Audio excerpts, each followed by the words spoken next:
And the fiscally dependent agencies, is your thought similar as to why?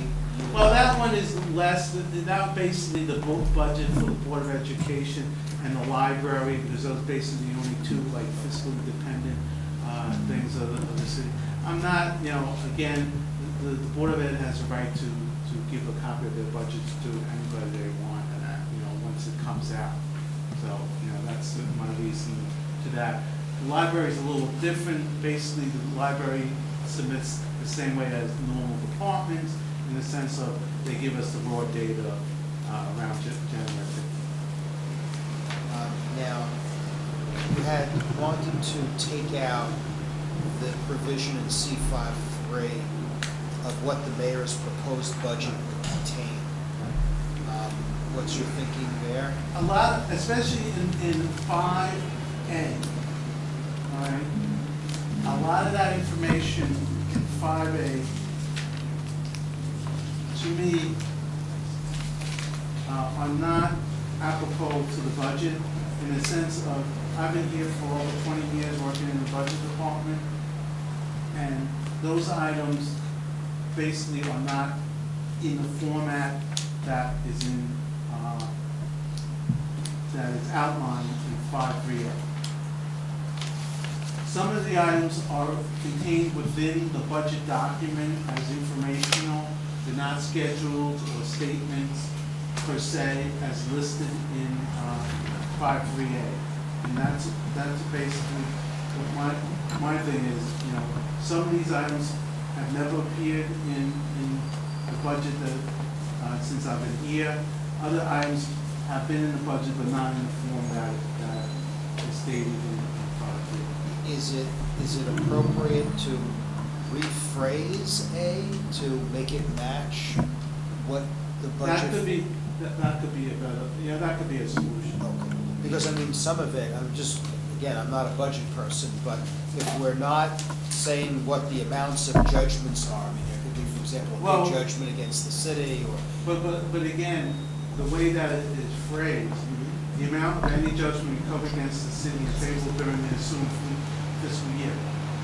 What we do is we estimate what the judgment will be. Right. If a judgment comes down now, right, it is due and payable in the year that it occurs. Right. So how would you know in the next year what a judgment will be until it happens?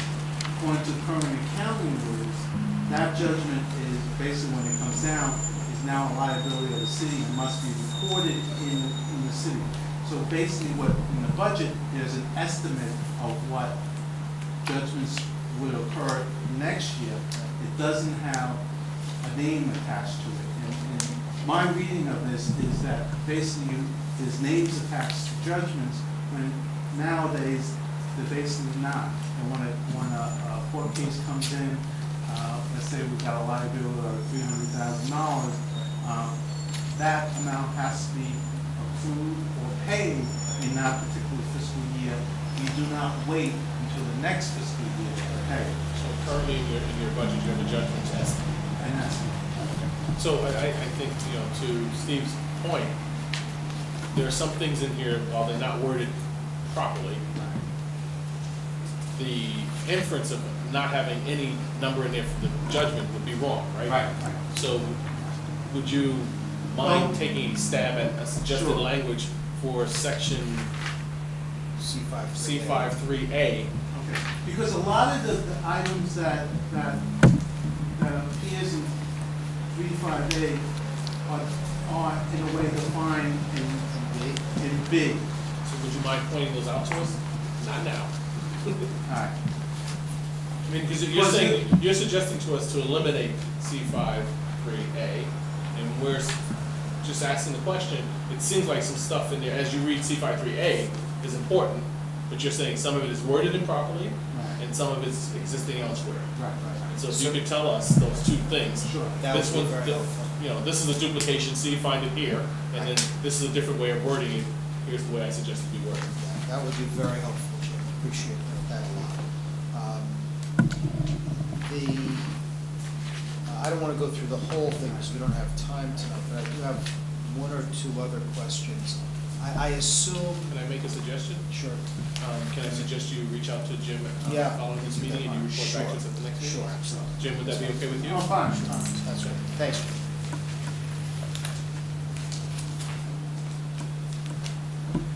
Thank you, sir. Appreciate you spending time with us this evening. We have with us Mark Blanchard, First Deputy Corporate Counsel. Good evening. My first time coming before the commission, so happy to be here. I'm not exactly sure how we should proceed. Do I just start with? You just leap in. Now you put forth also the information that Ken Jenkins. Did I remember that correctly? Yeah, I think it was just a forward. You Yeah, just we did forward and you're not speaking to that. No, I didn't. Right. I'm just saying exactly. Just Right. to make sure we were clear. And we weren't really sure why he asked us to be the conduit for the commission, but we. So we're reaching out to him directly. Okay. Just wanted to be clear because that came from you. Right. So, Yes. Yeah. What we're Just have asking you a to do test. is just briefly tell us what you'd like to do, and then we're going to ask some clarifying questions.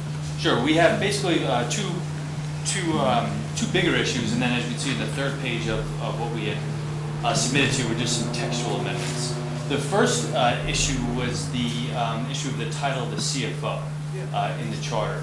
As it stands now, the title of CFO is described as an exempt position under the civil service law, and the commissioner is an unclassified position.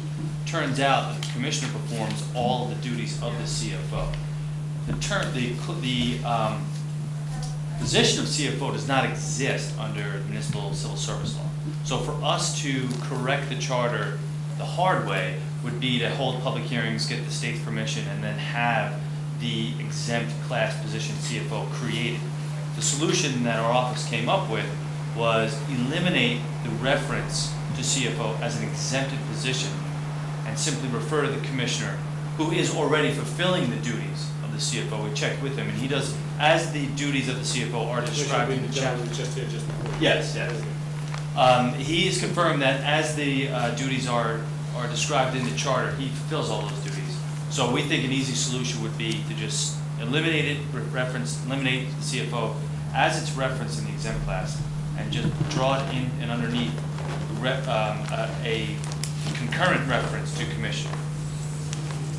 Is there a reason why it would be a problem to just simply get rid of the title CFO entirely and just replace it with the commissioner if the commissioner is already undertaking all? Well, I thought it was to leave the term but just change its civil service status and make one person both. Right, that is the easiest solution. I think with Mr. Crozier from our